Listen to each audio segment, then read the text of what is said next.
Prime Minister Modi's visit to Sri Lanka does mark a crucial moment in the bilateral relations between the two countries. My colleague Geeta Mohan is joining me live on the broadcast with more details.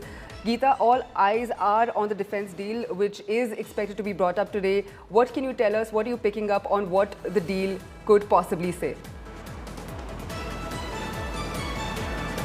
Well, what we're given to understand is that the MOU, the deal between India and Sri Lanka on defence front, will entail training programs, joint exercises, which is very important and critical to ensure that both countries are on the same page in the Indian Ocean. Security and securing Indian and Sri Lankan interests in the Indian Ocean absolutely paramount. And then there's also going to be some transfer or sale of equipment. That certainly will be from India to Sri Lanka. So those are the areas. So when we're looking at defense and when we're looking at shared interests, not only the countries are going to look at their own interests, that some of the interests are going to become mutual is very important.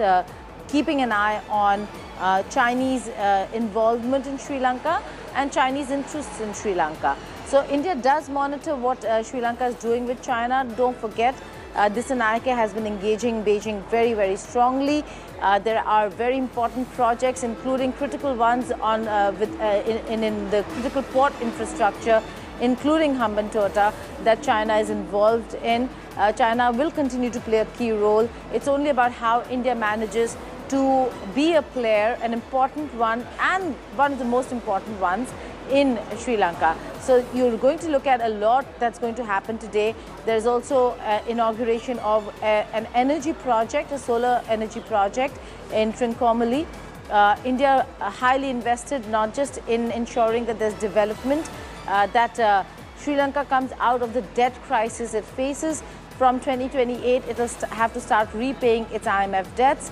There's a debt restructuring plan as well in the entire agenda. And we will be seeing a lot of deals or agreements that would be signed on healthcare, on digitalization, technology, infrastructure. These are areas that are important for Sri Lanka, and India only extending a helping hand over here, given the state the Sri Lankan economy is in. And when they declared bankruptcy in 2022, it was India that came to Sri Lanka's rescue. Dissanayake came on a plank, very critical of India, but soon realized that without India, Sri Lanka and Sri Lankan economy cannot really function the way or flourish or prosper the way it did in the past. So yes, they're engaging, they're connected. This is not a big brotherly attitude. This is more to do with India being an important and an equal partner, having equal stakes in ensuring prosperity in the region, because prosperity in Sri Lanka would mean prosperity for the region, which is important for India, and India will be playing a very key role on that front. Right, Geeta, do you think the Katchatheevu Island issue, it's resurfaced, there's a resurgence that we're seeing in the Indian politics. Do you think that is going to figure in the discussions over there with President Dissanayake? Well, a very important question, an interesting one as well. Tamil Nadu politics being played out at best, given that there are elections around the corner in Tamil Nadu, in the state of Tamil Nadu in India. And what Prime Minister Narendra Modi is doing is a massive Tamil outreach. He is going to meet Tamil leaders here at the Taj Samudra Hotel, which is where he's staying after the press statements and the bilateral engagements. So that's the Tamil outreach. From Anuradhapura, which is where he's going tomorrow for the Buddhist Connect, he is going to go to Rameshwaram in India. And that again signifies the importance, showing how close Tamil Nadu is and how important Tamil Nadu and Tamils are for the Indian Premier.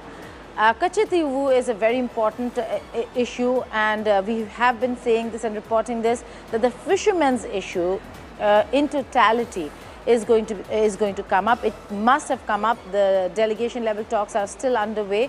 In some time from now, we will be seeing press statements by the leadership. Fishermen's issue was top on India's agenda. It certainly would have been brought up.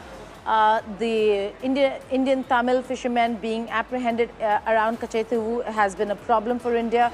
An agreement between Indira Gandhi and Sirimavo, the Indira-Sirimavo agreement of 1974, never ratified by the parliament, by the Indian parliament, is the reason why Tamil politicians have been saying, reclaim the island. It is Tamil Nadu's. But at this point in time, it doesn't seem like India would want to ruffle feathers to the extent of reclaiming. But yes, they would want more stakes in ensuring that Indian fishermen who go to that area to fish, their interests are protected. Absolutely, and it remains to be seen what the statements released by both the leaders says about the Katchatheevu issue. I'm going to thank you, Geeta, for bringing us those details on that story. Prime Minister Modi and Sri Lankan President are holding bilateral talks with India, Sri Lanka to sign key MOUs.